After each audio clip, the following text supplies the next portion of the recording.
तनी लेट हो गया होली बाद आवे, लेकिन मई में एगो और गाना बक्सर पाई आप लोग प्यार दे हम लोग तगड़ा गाना गाना, लेकिन जोन गोले बने तो सुना देते कि गाया गोरखपुर के रखनी लागे बाकी न छोड़नी कवनो जिला के ई कहतरी। अरे किया राय छपरा में आवा जाही अक्सर, सत्य घटना पे आधारित है ये गाना। औरो जालू और छपरो जालू, तू दोनों जगह जालू, समझ तर लो। मैं बक्सर भी आती हूँ तो तीना जगह बोलिए ना, आरा बक्सर और छपरा।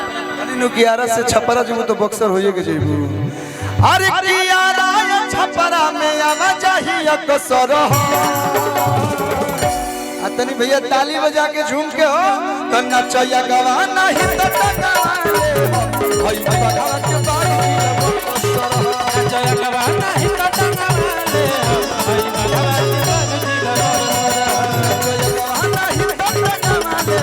भाई बगा के बाग जिला बक्सर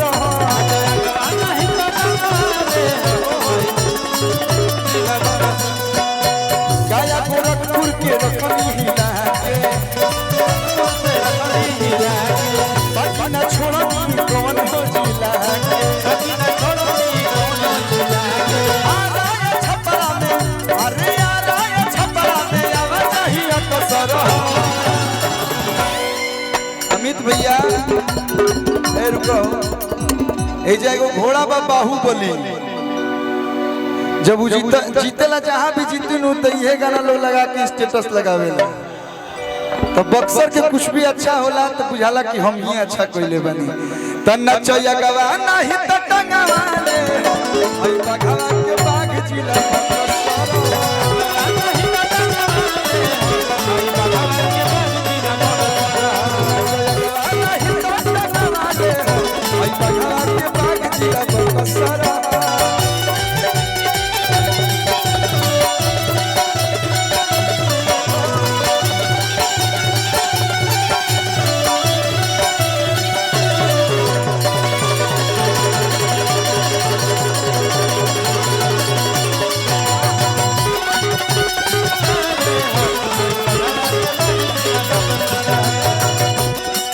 बक्सर है कौन जिला भैया?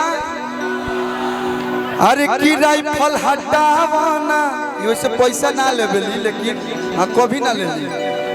पैसे की भूखी नहीं है, बस प्रेम दे दीजिए, प्रेम की भूखी है। आजकल ऐसा आता है ना, दिल टूटे वाला सीजन भइल बा, बाप रे बाप, प्रेमों से डर लगता है घर।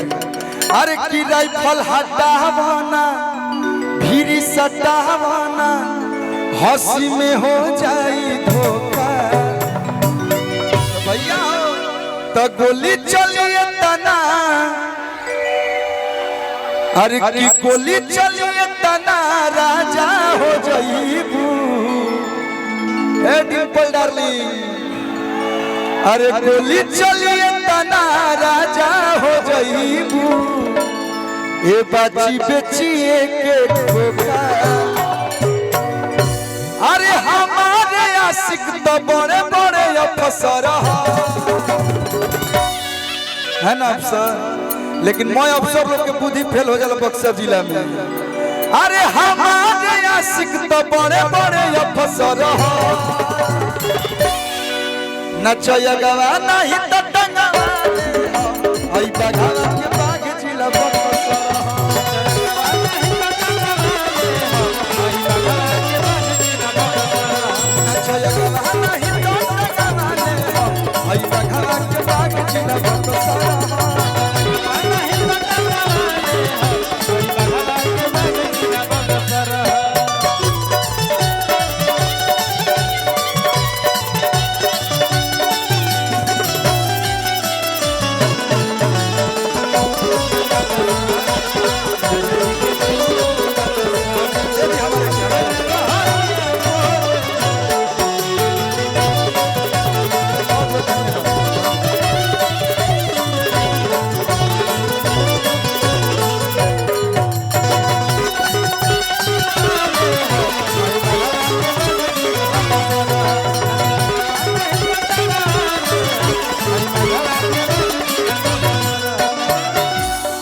एक गीत और गाएंगे, इसके बाद आस्था जी को बुलाएंगे। दो गीत तो हमारा लागेला तनी गरम होके में। एगो हम गीत गौले बन